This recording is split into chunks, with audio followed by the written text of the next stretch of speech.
يوم يرون الملائكة لا بشرى يومئذ للمجرمين ويقولون حجرا محجورا وقدمنا إلى ما عملوا من عمل فجعلناه هباء منثورا أصحاب الجنة يومئذ خير مستقرا وأحسن مقيلا ويوم تشقق السماء بالغمام ونزل الملائكة تنزيلا الملك يومئذ الحق للرحمن وكان يوما على الكافرين عسيرا ويوم يعض الظالم على يديه يقول يا ليتني اتخذت مع الرسول سبيلا يا ويلتى ليتني لم أتخذ فلانا خليلا لقد أضلني عن الذكر بعد إذ جاءني وكان الشيطان للإنسان خذولا وقال الرسول يا رب إن قوم اتخذوا هذا القرآن مهجورا وكذلك جعلنا لكل نبي عدوا من المجرمين وكفى بربك هاديا ونصيرا وقال الذين كفروا لولا نزل عليه القرآن جملة واحدة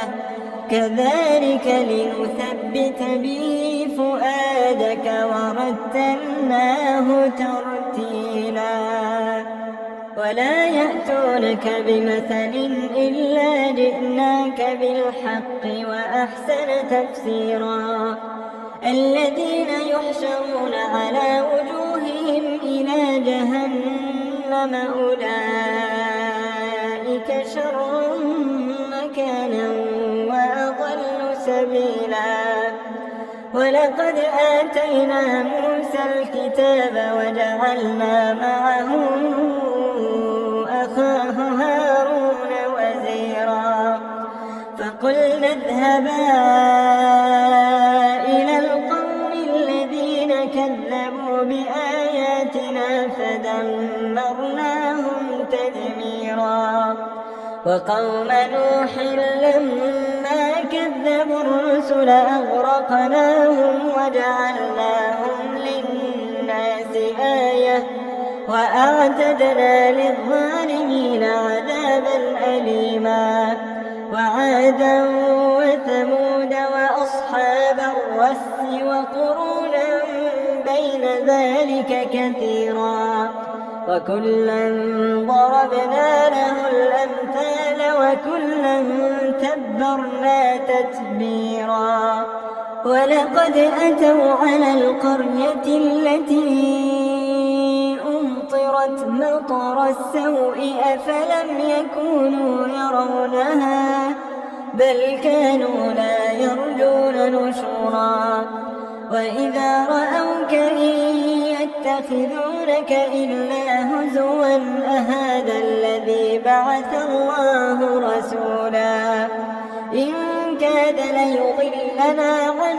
آلهتنا لولا أن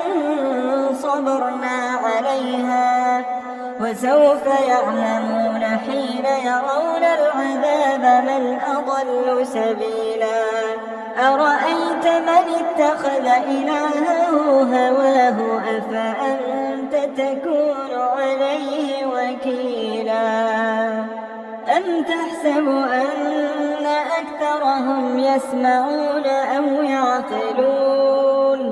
إن هم إلا كالأنعام بل هم أضل سبيلا ألم تر إلى ربك كيف مد الظل ولو شاء فجعله ساكنا